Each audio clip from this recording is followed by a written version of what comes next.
గంభీరావుపేట మండల కేంద్రంలో BRS party కార్యాలయంలో నాయకులు పాత్రికేయుల సమావేశం ఏర్పాటు చేశారు. ఈ సందర్భంగా బీఆర్ఎస్ నాయకుడు ఎగదండి స్వామి నారాలాల్ మాట్లాడుతూ మాజీ మంత్రి కేటీఆర్, జిల్లా అధ్యక్షులు తోట ఆగయ్యపై కాంగ్రెస్ నాయకులు చేసిన వ్యాఖ్యలను తీవ్రంగా ఖండించారు.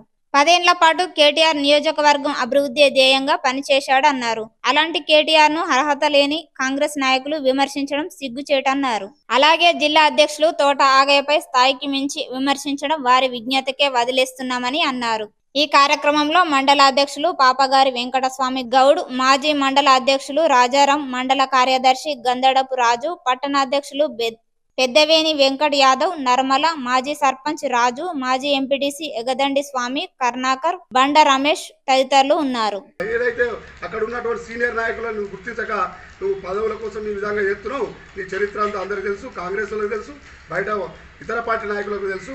ఖబర్దార్ టీఆర్ఎస్ గంభీరపేట పార్టీ పక్షాన హెచ్చరిస్తున్నా. జై తెలంగాణ. జై తెలంగాణ. కాంగ్రెస్ నాయకులు టీఆర్ఎస్ పై విచ్చలవిడిగా వాళ్ళకు ఏ విధంగా మాటలు వస్తే ఆ విధంగా మాట్లాడడం అనేది సమంజసం కాదు. మేము గత 14 సంవత్సరాలు సుదీర్ఘ పోరాటం చేసి తెలంగాణ రాష్ట్రాన్ని సాధించినటువంటి పార్టీ టీఆర్ఎస్ పార్టీ. ఈ పార్టీ 14 సంవత్సరాల తర్వాత 10 సంవత్సరాలు సుదీర్ఘంగా అహింస మార్గంలో ఈరోజు ప్రభుత్వాన్ని నడిపినాం. అభివృద్ధి అంటే ఏందో చూపించినాం. ఈ అభివృద్ధి అంటే ఏందో ఈరోజు కాంగ్రెస్ నాయకులకు కనబడతలేదా?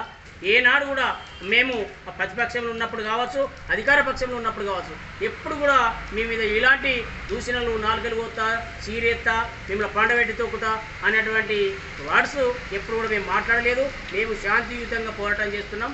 అభివృద్ధి చేయాలనుకుంటే మాకంటే మంచిగా అభివృద్ధి చేయండి. మేము చేసినటువంటి అభివృద్ధి కంటే ఇంకెక్కువ చేసి ప్రజల ప్రశంసలు పొంది మీరు కూడా భవిష్యత్తులో మంచి భవిష్యత్తుగా ఇంకా 10 ఏళ్ళు ఉండాలనడానికి ప్రయత్నం చేయాలి తప్ప ఈ 4-9 నెలలకే మీరు ప్రజల చేత చిరస్కరించబడ్డారు. కాబట్టి దీన్ని మేము తీవ్రంగా ఖండిస్తున్నాం. ఎవరైతే మా నాయకులపై అవాకులు చేవకులు పీడిన వాళ్ళను మేము తీవ్రంగా ఖండిస్తాం. రాబోయే రోజుల్లో ప్రజాక్షేత్రంలో వాళ్ళని ఎండగడతామని ఈ గంభీరపేట మండల పక్షాన తీవ్రంగా మేము ఖండిస్తా ఉన్నాం. జై తెలంగాణ. జై తెలంగాణ.